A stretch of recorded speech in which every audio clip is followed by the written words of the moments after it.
بسم الله الرحمن الرحيم magacayga waa Nasr Maxamed Cadan hooyada uurka leh waxay u baahan tahay in la xanaaneeyo in laga dhowro daawooyinka qaar in cuntada ay cunayso la kontaroolo in galgacal la siiyo in fadilkeeda farxad ku garab taagan yihiin in barabaraanka laga dhowro in la geeyo meel jawigeeda degan yahay iyadana unugeeda la ilaaliyo dhakhtarka ay ku xirnaato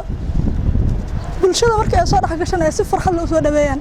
hooyooyinka uur kale markay ay jiraan meel bahgooyo ama ay ku nool yihiin gobolo oo kale sidaas oo kale dhakhtar ma haystaan qof oo u naxariisato ma helaan mararka qaar waxaa la arkaysaa hooyo magaalkii loo soo qaadayo oo dhigbax u dhimanayso mararka qaar inay hooyada markay dhashay dhigbax u dhimato markay ku dhalaan hooyooyinka umulisooyinka xaafadaha ku yaala inay hooyooyinka dhigbax u dhintaan herwaayaan daryeelka loo baahnaa xaafadaha hooyooyinkana aysan go'aankooda ahayn inayna ku dhaylaan isbitaalka hooyo walba waxaad arkaysaa marka uurka yeelato xilliga foosha imaado inay aadayso xaafadaha ummadda meeshaasna u imaan karta geeri laakiin kama fikiraan bismillaah magacaygu waa Salma Aadan Xaaji su'aasha sida tan u dhacaysa hadaan ka jawaabo hooyada uurka leh waxay u baahan tahay daryeelka u baahan tahay sida in xanaano fiican la siiyo dhiigeeda blood pressure-ka la cabiro HB-geeda la ogaado fiber-keeda la socdo waxyaabaha badan in laga saxo hooyada uurka leh waxay u baahan tahay in xanaano care aad u wanaagsan la siiyo sida in HB-geeda la socdo BB-geeda waqti kasta la ogaado fiber fiican la siiyo xanaano aad u balaaran in la siiyo nadaafadana lagu dadaalo bismillaahir rahmaanir rahiim magacaygu waa Cabdulqani Cusmaan Xuseen nooca kamid ah ardayda wax ka barata jaamacadda Imaam Shaafici gaar ahaan kulliyadda computer science-ka marka inkastoo san filliga ahayn caafimaad haddana maadaama laga hadlayo maamo uur leh waa qof walba fahmi karo bulshada ay u baahan tahay shakhsi ahaan waxay u baahan tahay waxa weeye inay kontarasho nafsada khatarta nafsadeeda ay cunuga caloosha ku jira inay seexato in ku filan inay cunno ku filan maamada uur kale waxay qabtaa baahayo fara badan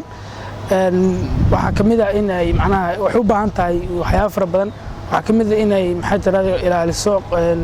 nafsadeeda iyo nafsada cunugeeda si fiican uga fakarto waxa kale u baahan tahay inay qaadato hurdo ku filan waxay rabtaa inoo kale u baahan tahay in ay qaadato cunno ku filan nasiino ku filan waxay kale u baahan tahay inay macnaha waqti ama cunno fiican siiso cunuga caloosheeda ku jira ayadoo fikirka ku haynaysa in caloosheeda ay ku jiraan ilmo yar oo macnaha ilaalis ka raba sida ay nafteeda ilaalis uga rabto marka baayuhu way iska fara badan yihiin balse muhiimaddu waa in ay macnaha cunugaas si fiican uga fikirto bismillaahir rahmaanir rahiim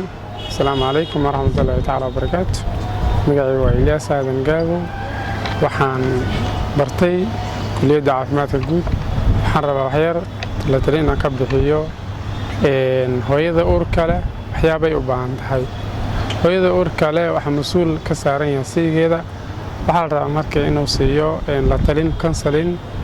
oo la xiriira xagga nutritional value-ga iyo medical check-up baaritaan la sameynayo oo 9 bilood ay ku jirto waa in lagu sameeyaa baaritaan iyadoo la baarayo dhiigii iyo la baarayo hawaayti candhuuftii iyadoo macnaha la ilaalinayo isbeddelka ku imaanaya